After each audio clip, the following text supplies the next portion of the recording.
শীতে ঘুরতে যাওয়ার প্ল্যান করছেন, ভাবছেন নিরিবিলিতে সময় কাটাবেন, তাহলে সন্ধান দিচ্ছি।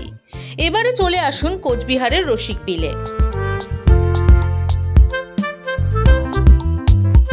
শান্ত এই জায়গা রাজ্যের দ্বিতীয় মিনি জু। এখানে এলেই চিতাবাঘ, চিতল হরিণ, কুমির, ঘড়িয়াল, মেছো বিড়ালের পাশাপাশি 5 প্রজাতির টিয়া, অজগরেরও দেখা মিলবে। শুধু তাই নয়, পরিযায়ী পাখিরাও প্রতি বছর ভিড় করে এই রসিকবিলে। শীত পড়েছে, পৌষের মিঠে রোদ মেখে এখন রসিকবিলে ভিড় করতে শুরু করেছে অনেকেই।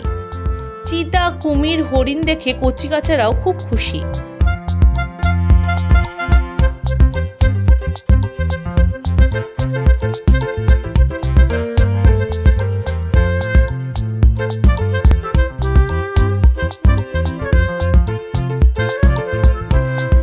বন দফতর জানিয়েছে, পর্যটক টানতে রসিকবিলকে ঢেলে সাজিয়েছে তারা।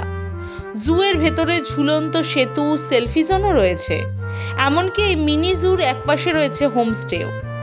আগাম বুকিং করলে সেখানে রাতেও থাকতে পারবেন। কর্তৃপক্ষের দাবি, নতুন বছরে 17,000 পর্যটক এখানে আসার সম্ভাবনা রয়েছে। আশা করছি আমরা পরিযায়ী পাখির সংখ্যা ভালো এবারে থাকবে, এবং যেটা শুধু সংখ্যাটা নয়, তার সঙ্গে বৈচিত্র্য, যেটা মানে নাম্বার অফ স্পিসিস বা যতগুলো প্রজাতি এসছে, সেটা আমার সংখ্যাটাও যথেষ্ট ভালো হবে। ছুটি নিয়ে নিরিবিলি এই জায়গায় ঘুরে আসলে মন ভালো হয়ে যাবে আপনারও। কোচবিহার থেকে রিয়া দাসের রিপোর্ট, দ্য ওয়াল।